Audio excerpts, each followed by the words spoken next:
Došao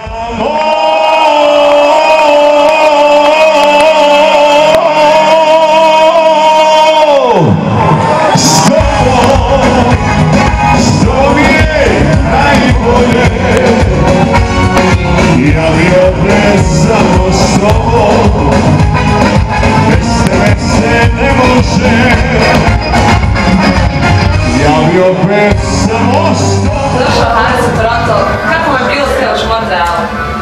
Bolje vas našao? Sjajno. Stvarno sjajno. Super. Bilo je puno, koliko je god moglo stati ljudi, toliko je bilo da još nisu smjeli puštati. Da kažem, evo što se turneja bliži kraju, ovo je posljednji koncert u nizu, ovo je najbolji i najmnogobrojniji naravno, ali eto kako smo svi odmicali, sve je bilo više i više svijeta, sve je bilo bolje i bolje. Super.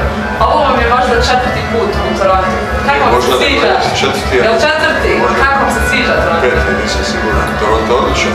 Rontata što bi rekao. Dovoljno, dobro. Dolazi vam uskoro novi album.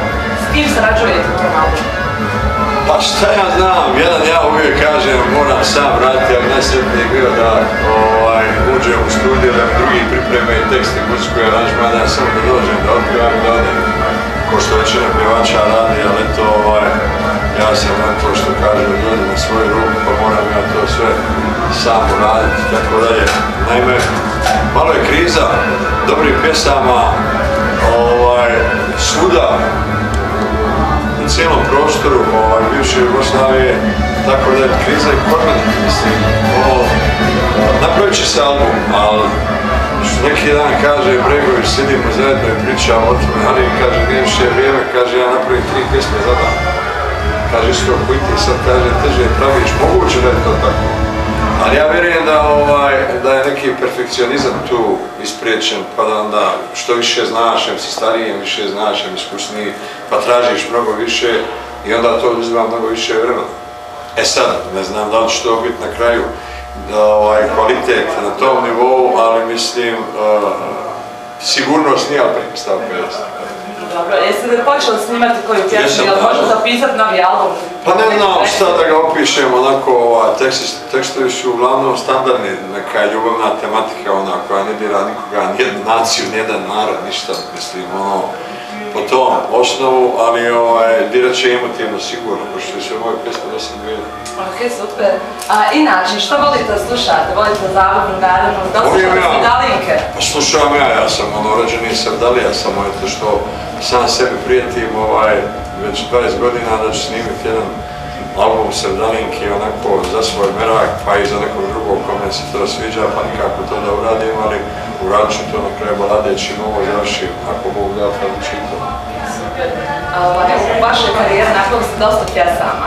Ima li jedna pjesma koju mogli izdvojiti?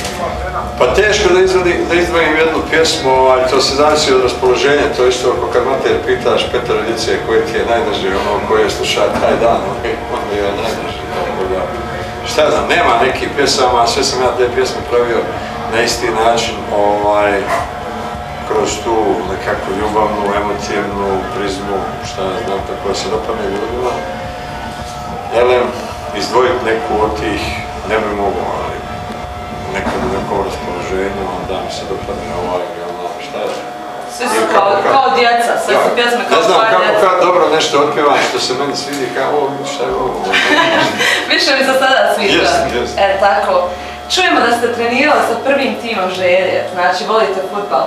Da li pratite reprezentaciju BiH i šta mislite o njoj sada? Pa pratim naravno, mislim da je sad na dobrom putu, ima toliko kvalitetnih igrača da ima velike šanse da napravi dobre rezultate. Sad fudbal je takav, nepredvidiv je, mislim i najgori može dobiti najbolje zato što je Evropa inače takva gdje nema više slabog tima.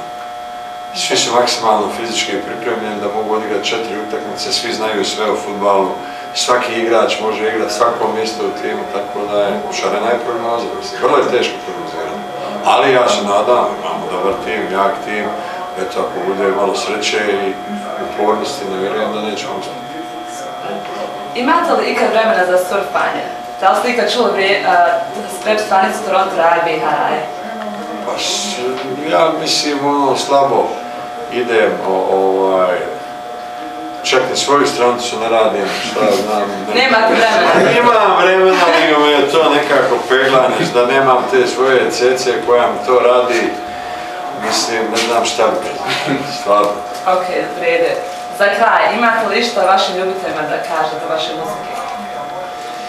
Ne znam, evo, nadajte se da će i ovaj sljedeći album biti dobar, da ćemo opet uživati, da ćemo se družiti i tako dalje. Dok pjevač ne odvali. U redu, hvala Harise, dobro došli u Toronto. Hvala vam.